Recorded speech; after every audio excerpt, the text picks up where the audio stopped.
Welcome to the video format of the Entrepreneur Lifestyle Podcast. And if you haven't yet, please do subscribe to our podcast using the link below. And now enjoy this interview.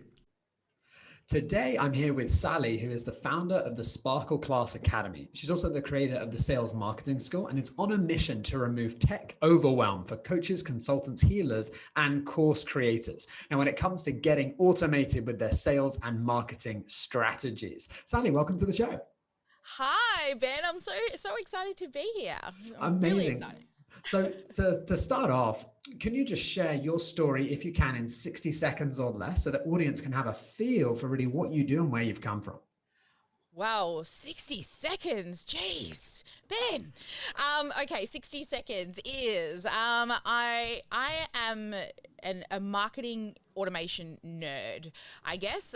Everyone has their zone of genius, and mine is automation. I dream about tags and squiggly lines and how to take confusion and simplify processes and systems. And I love sexy numbers. So that really comes into automation as well. So to me, all decisions are made around your numbers. And if I can simplify processes and save time with automation, that's what I love. And it gets me super excited. Like, who dreams about tags and squiggly lines? Me, I do. And I love what I do. I mean, business is it should be fun, and that's what I like to do is help people have fun with their business by me taking the tech overwhelm away, because I like it. It's what I do all day, every day, and then freeing people up to have more time to really do what they're really good at, what their zone of genius is. Fantastic. What a brilliant intro. And I've had many entrepreneurs on this show. And when I was reading, I think you started your entrepreneurial journey at age 8, buying and selling things from the local market, which I think is rather impressive. So when did you really get the first entrepreneurial bug, and what really brought you onto this entrepreneurial journey? Oh, look, I think it's always been in me. I grew up with my grandparents at the markets, and my grandpa, my pa, he was the one who really made me realize that my activities and what I do can actually make money versus, working for somebody else. So I've always looked at different things to do. Like the things at the markets, for example, I bought them. I didn't just sell them at the markets. I would bring them home and sell them on the school grounds to other kids. And I've always tried to find a way to, I guess, turn $1 into $2, or turn my actions and what I'm doing into other revenue, even, busking on the street just to make money to put food on the table. And so, I've always sort of realized that my actions can result in generating revenue and money. So if I saw a way to turn $1 into $2, I jumped at it, to the point once where I started selling chocolate molds, because I was like, oh, wow, I sold this chocolate mold for like $24. I'm like, whoa, I'm in the money. It only cost me like $1.50. But then later on realized that it was because it was for a wedding, and brides are crazy, and they'll spend crazy amounts of money, and $24 on a chocolate mold. And so then the next thing I know, I'm the second largest chocolate mold supplier on eBay, and I don't even really like chocolate. So and I think what's amazing on your journey, and I've got to say I do love chocolate, but what's clear is that you're very entrepreneurial, and that you've done photography, you've done network marketing in your 30s, and now obviously you've opened up the Sparkle Class Academy and focusing on marketing and automation in your 40s. Now, throughout that, you're doing a range of different things. What was more important to you on that journey? Was it the passion? Was it money? How did you manage those as an entrepreneur when you're really building out and kind of getting the feel for what an entrepreneur really is? What a fabulous question. I think that the thing that I love, and still love more than anything else, the money's great, right? It does fabulous things, but it's not the money, it's what I can do with it. Like, people I can help, I can pay for employees, therefore I'm putting food on other people's table, which is so cool. But at the end of the day, it's helping people. Even when I was like teaching, back in my 30s, I was teaching and I had a classroom full of amazing kids, the kids that excited me the most, or not really kids, they were adults. But what excited me the most was those that didn't quite know exactly what they wanted to do. And it was trying to work that out with them and inspire them to find their passion. And back then I never really knew what to call it, but it was that thing inside them that they wanted to discover that made them happy. And that was always really interesting to me. Now I call it you're in a sparkle, when I can help people find that and have fun, because life is too goddamn short not to have fun, to love what you do. And whether it's working for somebody else, make sure you're having fun and you're loving it, because you can't go back and repeat it. So, choose things that you really love to do. But I think it's the helping and inspiring others and bringing people together that's the thing I think I love more than money. You could literally, no, don't take the money away, but you could in a sense that, it's spending time with people that I love. And helping. I think what's fantastic is obviously you've grown in this marketing zone of genius, right? So I think I have a lot of people on here who have their product, have their service, but for yourself, it's really marketing focused. So my question is, when you work with a lot of people who have that zone of genius, right? And you often take the tech headache from a lot of different coaches and consultants, how do you get them to move towards the marketing? Because they're passionate about their kind of zone of genius. How do you help them to see that this is the way in order to scale their business and move things forward? Yeah, so you can't sell a secret, right? You can have the best product in the world, and if nobody knows about it, then who's going to buy it? And if you can make them see that they need to put themselves out there and automate as much of that so that you can free up time to do what you love. I do these things called a mapping session where I lay out like a bird's eye view of their entire marketing and sales journey. And I take them through what I call a complete customer life cycle. And we lay it out with, like in a wireframe, or like sometimes it used to be on a whiteboard. Now I do it on my computer. Sure. But we take them through showing them where their traffic sources are, and then talk to them about, so we take them then through 7 stages. So lead generation, to show them how to generate leads, then the welcome and indoctrination series, which is stage 2. Stage 3 is your nurture to convert stage. And that's kind of all the marketing side. And then we transition to the sales department. So we then do sales. So how do we, automate and close sales? But we start to work more into the human side. This is where human to human marketing now comes in. The best way and the fastest path to profit is talking to people. So people think, automation, I don't need to speak to people. In my world, you do. You still need to talk to people so you can close those high ticket sales. So that's stage 4 is sales. Stage 5, we then move you into onboarding and fulfillment. So we don't want to just deliver the content or your product. We want to wow the pants off them so they go forth and tell their mates and their friends all about it. And then stage 6 is then upselling and further selling into other programs afterwards, so we get that full complete customer life cycle. And then finally, referrals. Like now that we've made an amazing customer and client, can you go tell your friends about me and bring them in? And then they start down at the lead generation stage again. So once they actually see the entire map laid out in front of them, they're like, whoa, they can actually visually see the journey versus, I can talk and talk about it. But when they see the map in front of them and I show them there are 2 main tracks. There's the fast track for what I like to call the jumpers, who go, yes, I want your lead magnet. Yes, I want your tripwire. Yes, I want to talk to you.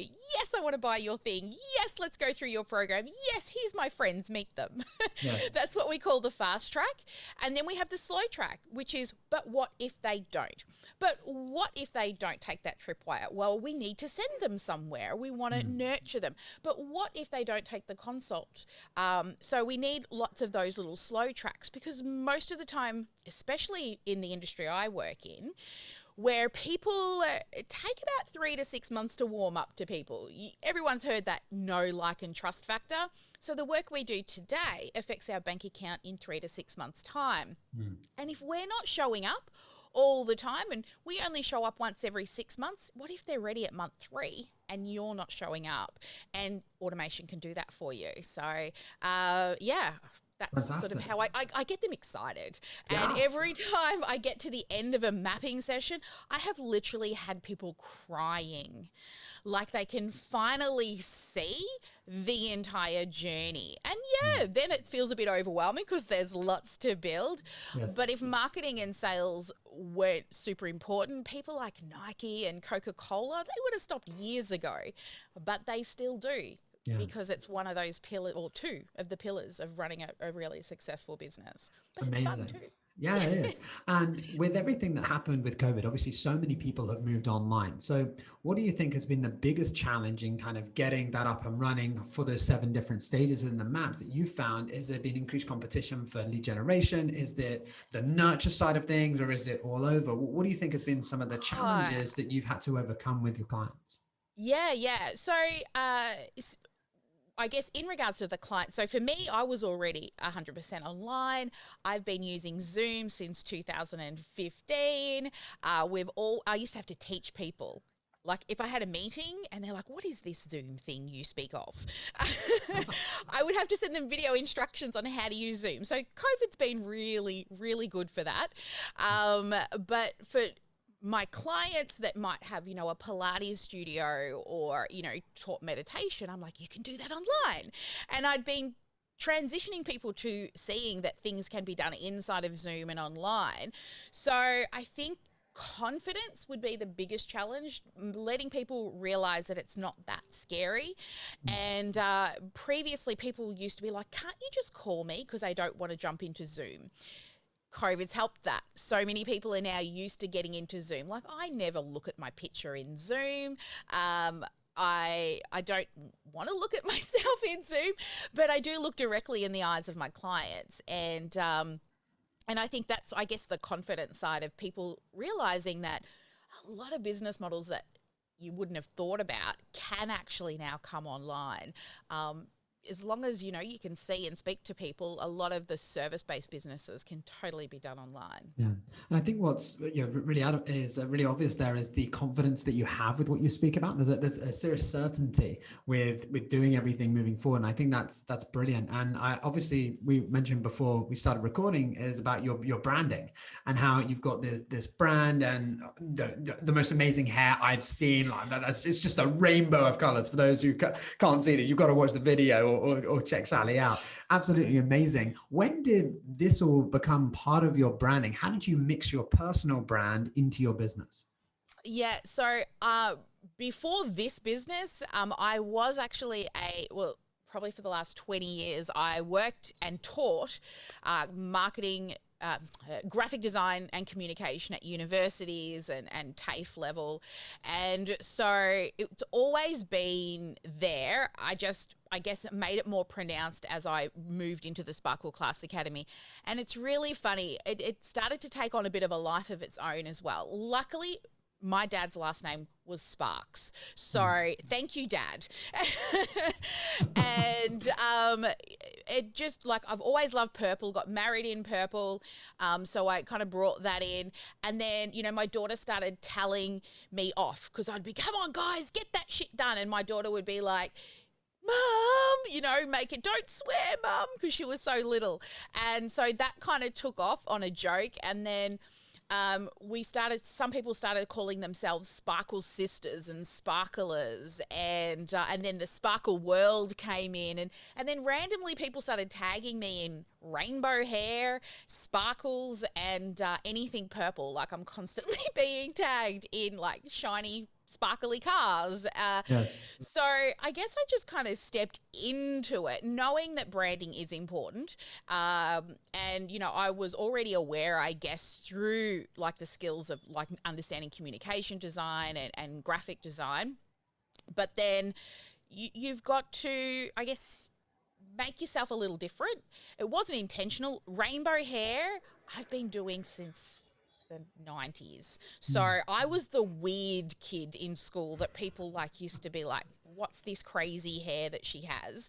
And then all of a sudden it became popular and fashionable, and I'm like, oh, now I'm trendy, where I used to be the weird kid in school with the rainbow hair. So yeah, I knew it's important. I always knew it was important, and I used to teach it, so I guess that probably helped a bit. And I'm very fussy with my design work because I used to mark and grade people, and it's taken me a really long time to find a team member that can replicate my design. I always create the designs and then actually feel free enough to let them also add their own flair to it. And my new staff member I have now, Joyce, she's amazing at taking what I've got, but then also like she's using a color like this little bone kind of color in my design work now, which I always used to use white, and I've just let her go down that path, and it looks awesome. But she's definitely taken and being able to replicate my design. I was always way too fussy to let my hands off that part of my business. But yeah, she's doing a really good job. So props to her as well. Well, I'm glad Joyce is crushing it with regards to the design. So when it comes to people going through programs and looking to automate things online, one of the things that you have is different levels that people can work with you. So you've got done for you, done with you, and do it yourself, right? Which is a very simple way for, I think, people to understand those different products and services that you can offer. Is that also what you teach your clients, to build out a portfolio so that there are some things that are automated, some things that are like VIP, and then other ones which is a mix of both? Yeah, exactly that. I think the way we present, so yeah, I mean, there's lots of things I do, right? I put out to the world that I'm your automation nerd and lover of sexy numbers, but once they enter my world, this is where the deliver and wow factor comes in. I do so much more. So, I've run paid ads. I've done that for years. I, do basic copywriting, design, all these other things that I can do. And creating offers and value ladders is awesome fun to do with people. And we actually do similar to a mapping session with the customer lifecycle. We do one called a value ladder session. And what we want to do is I want to learn everything that somebody does and offers and then simplify it a little bit like automation. Because what I find a lot of people will do is they'll have one offer that's all of these things, and then they have another offer that's a whole heap of other things, right?